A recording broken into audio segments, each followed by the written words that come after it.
No, Hublot is not the Invicta of high horology or the luxury price segment.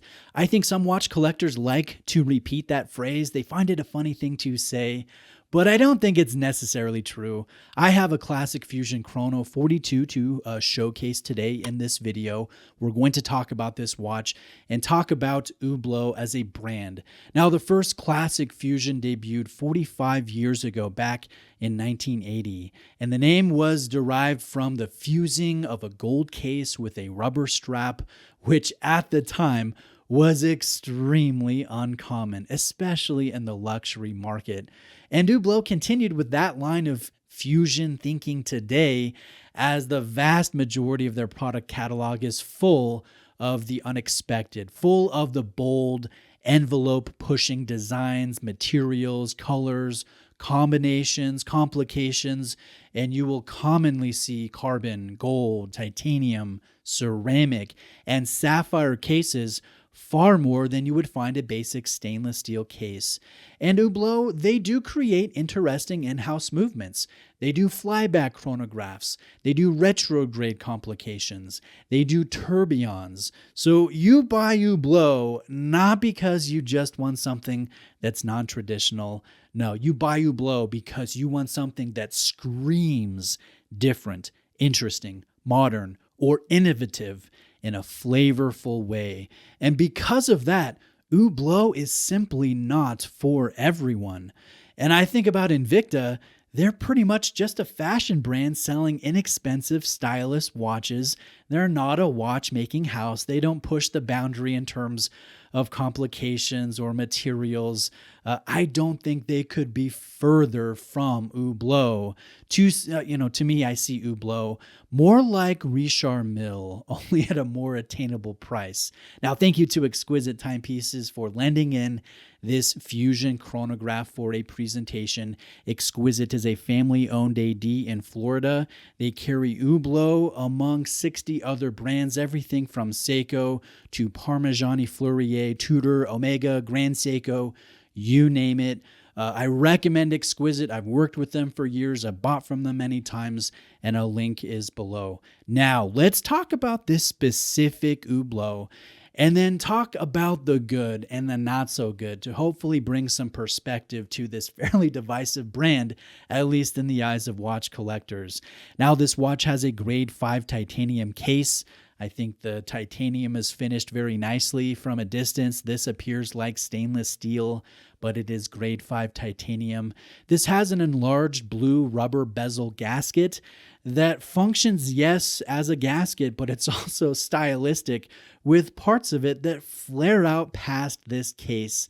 There are black polished titanium bezel screws that affix this titanium bezel onto the case, and I think they look really nice with that H form set within each screw. So that's kind of a nice little detail.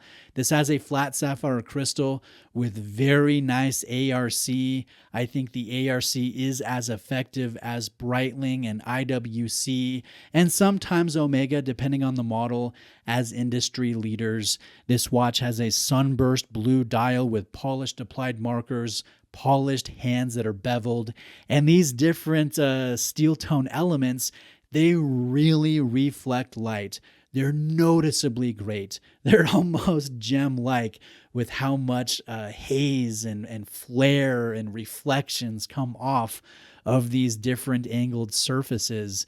And I want to mention this. This watch has a good blend or fusion, if you will, of the linear form and the curvaceous form. So you'll see linear elements like the hands and markers, or the ends of these lugs, or end link connecting this rubber strap to this fairly curvaceous case, which you notice with the distorted reflections on this high polished finish.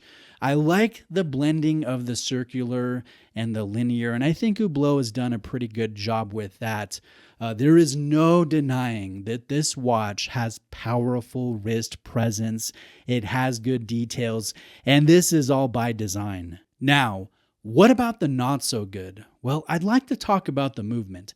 Inside the case is called the HUB1153 movement. This is a Sellita. It's an SW300 with a chronograph module integrated on the dial side of the movement. So if you turn the watch on its side, you'll notice this from a side profile. The main crown sits just a little bit lower than these two function pushers, which are part of the chronograph module. And essentially, this is pretty much the same movement as what you would get in a Tag Heuer Monaco at $8,100 full retail price. And that's the rub. That's the knock on this Hublot. The retail price is $11,200, which I think is a lot to spend on a watch with this movement. It would not be a lot to spend if this had an in-house flyback chronograph, but it doesn't. It has a Sellita with a chronograph module. And I will say that Hublot buyers, they're not bang for buck seekers. They're not penny pinchers. They're not classic watch collectors. So this really just doesn't bother most of the consumer base. It is, however, a significant reason why watch collectors, why they have pause with some Hublot models. The collectors I talk to, they enjoy the in-house flybacks. They enjoy some of those interesting complications that are done in-house, but the Sellita module chronographs, not so much, at least not at this price. But tell me what you think about that below. Now, lastly, I want to mention this design, the derivation of the design. Back in 1972, Audemars Piguet released the Gerald Genta designed Royal Oak, and that became a very popular luxury sport watch. And other designs, other similar designs from different brands, they came out after the Royal Oak. I'm thinking of the Nautilus, the Ingenieur, the 222, the Laureato, among others. And so this Hublot Classic Fusion design, it's certainly a result of the explosion of popularity of this style of sport watch. Even though this doesn't have a bracelet, it's still derivative of that design.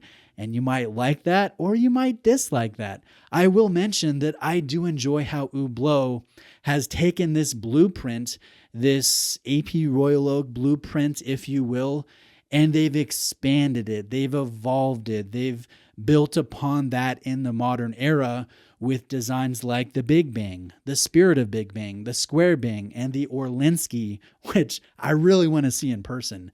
So let me know what you think about all that.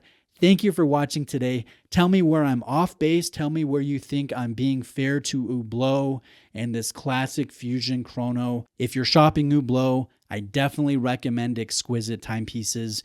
You're welcome to use my own sales associate. I've placed his contact information below.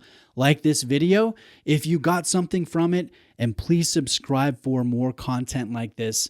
I'd appreciate that. Thank you.